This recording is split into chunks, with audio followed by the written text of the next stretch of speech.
in a shrewd move to tackling flooding across Delta State and according to his promise to Sapele residents a few days ago, the Honorable Commissioner for Environment in Delta, Hon Jamani, and the Ministry of Environment has kicked off creation of artificial canals to enable free flow of water around flooded areas in Sapele Town.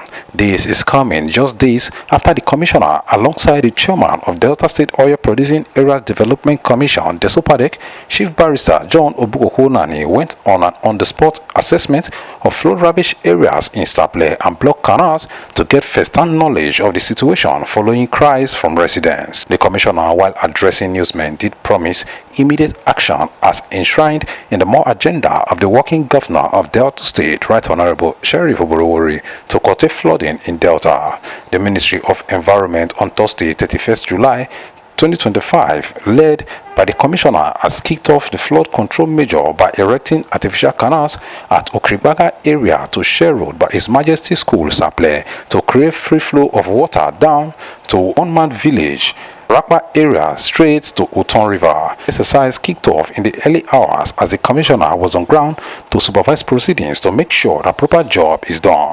Briefing newsman Hon Jamani gave a scope of the project, thanking the Delta State Governor for enabling the project before stating that similar works are ongoing across the state simultaneously to curtail flooding in Delta State. We are opening waterways. We started with canalization because where the water is supposed to pass naturally has been built on.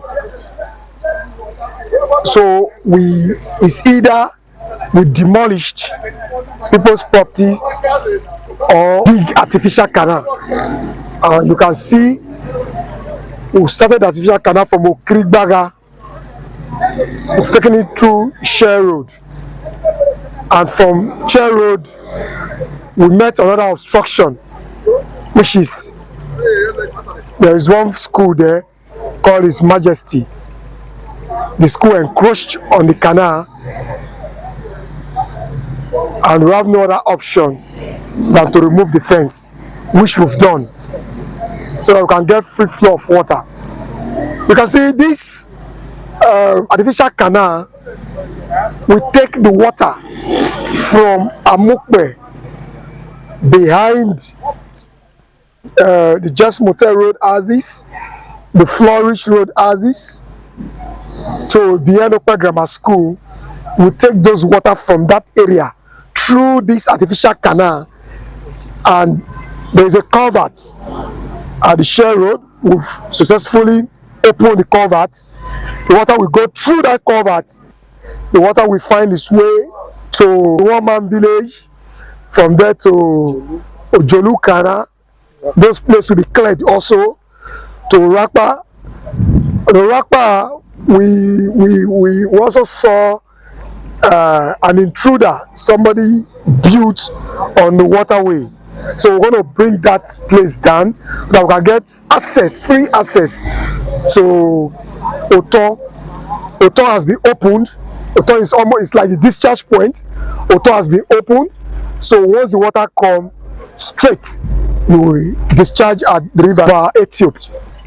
We must appeal to our people to stop building on waterways, to stop developing on waterways. Once you build on waterways, it's a direct attack to the environment. Building on waterways is a crime against the environment. So going forward, we will not be taking it. We beg, we call on community people, call on developers. We also call on planners. We appeal to them to be intentional in giving approvals. You have to come, do all the necessary bureaucracy before you can give approval. Don't sit in the comfort of your office to give approvals. There are maps. We have maps. Go through the maps and know if this place is either waterways or water settlement before you give approvals. Thank the governor who has given us the mandate to do this job. We're not working only in Sapele, we are working in Asaba. We are clearing waterways, the Awai River. As I'm talking to you here now, our staffs, they are there doing supervision. We are clearing that place from that stretch to the River Niger. We have Amilomosha to River Niger. And it will interest you that we have over hundreds of fish farmers that are doing a business in that area.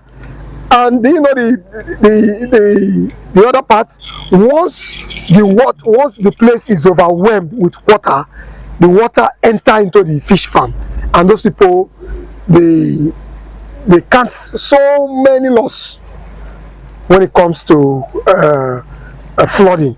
So we are working there to open that place so that no matter the volume of water that pass through there, it will not overwhelm the fish farm. We're also working at a place called Iyabi and Akakpo. We're also doing desiccation of drains in Asaba. And we are working in Warri. You know, the governor also mandated the Sopadek to also work in the mandate area. In the mandate area, they are also working. So the Ministry of Environment is working in tandem with the Sopadek board. When we did on the spot assessment, the chairman of the Sopadek, Ologu Barrister John Bukoko Nani, was with, we were together in some part of Warri and some part of Sapele, part of Ugele, to have on the spot assessment. So I'm talking to you now. They are working in Ugele, they are working in Warri, and so other places. They are also working in some place in Sapele here. So we want to thank the governor. We want to thank the governor for listening to the cry of Deltans, because the governor has promised environmental sustainability. When you see more agenda, meaningful development, after meaningful development, the other thing you see there is environmental sustainability. So the governor is very intentional when it comes to sustaining the environment. So I want to appreciate His Excellency for working the talk through the Ministry of Environment and the interventionist agency, the SOPADEC. So I thank the governor for all he has been doing for Delta. Thank you. My name is Rero Henry Akbos, and this is Rero TV. Thank you for watching.